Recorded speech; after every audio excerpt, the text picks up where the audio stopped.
கூட்டத்தில் மாநாட்டில் திமுக கூட்டணி கட்சிகள் மட்டும் தான் பங்குகிறாங்களா, எதிர்கட்சிகள்? கூட்டணி கட்சியில் மட்டும்தான் பங்கேற்கக்கூடிய ஒரு நிலையை ஊடகங்களில் நடத்திய விவாதங்களின் மூலம் திசை திருப்பி விட்டார்கள். இது ஒரு பொதுவான கோரிக்கை தான்.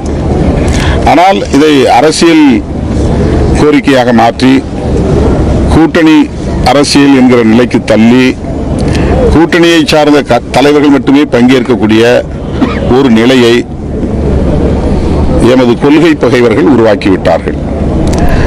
நான் எந்த உள்நோக்கமும் இல்லாமல் தூய உள்ளத்தோடு எல்லோரும் சேர்ந்து இதை பேச வேண்டும் என்றுதான் வலியுறுத்தினேன்.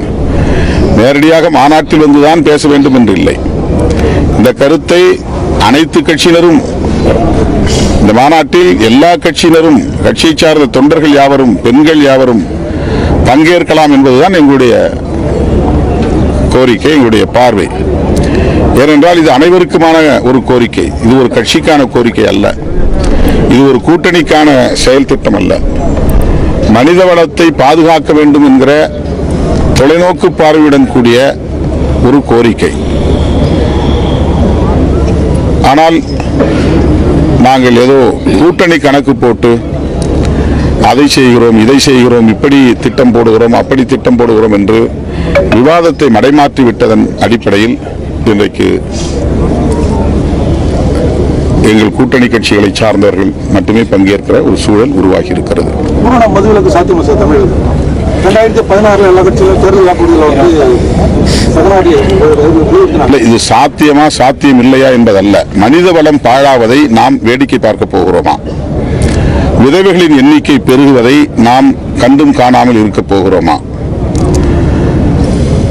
இதை தடுப்பதற்கு அரசாங்கத்திடம் எந்த செயல் திட்டமும் உருவாக வேண்டுமா வேண்டாமா? எங்கேயும் ஒரு ரீஹாபிலிட்டேஷன் சென்டர் என்பது அரசாங்கத்தின் சார்பிலே இல்லை, மறுவாழ்வு மையங்கள் இல்லை. டி அடிக்ஷன் சென்டர், நச்சு நீக்குகிற, அடிமை மதுக்கு அடிமையாகக்கூடிய அந்த பழக்கத்திலிருந்து மக்களை மீட்கிற மையங்கள் எதுவும் இல்லை. டி அடிக்ஷன் சென்டர் அது பிரைவேட் தான், ரீஹாபிலிட்டேஷன் சென்டர் அது பிரைவேட் தான். இது மாதிரி மதுப்பழக்கத்திற்கு அடிமையாகக்கூடியவர்களை பாதுகாப்பதற்கு எல்லா ஏழை குடும்பங்களை சார்ந்தவர்கள்லாம் கொண்டு போய் தனியார் மருத்துவமனையில் வைக்க முடியாது, டி அடிக்ஷன் சென்டர்லாம் வைக்க முடியாது, ரீஹாபிலிட்டேஷன் சென்டர்லாம் வைக்க முடியாது. அதுக்கெல்லாம் லட்சக்கணக்கில் பே பண்ண வேண்டியது. அப்போ அரசாங்கம் ஒவ்வொரு மருத்துவமனையிலும் 2 நாட்களுக்கு முன்பு சுகாதார மக்கள் நல்வாழ்வுத்துறை அமைச்சரிடத்தில் நான் பேசுகிற போது அவர் சொன்னார், இது மாதிரி அரசு மருத்துவமனைகளில் ஆங்காங்கே நாங்கள் இப்போது டி அடிக்ஷன் சென்டரை திறப்பதற்கான முயற்சிகளை மேற்கொண்டு வருகிறோம் என்று சொன்னார்.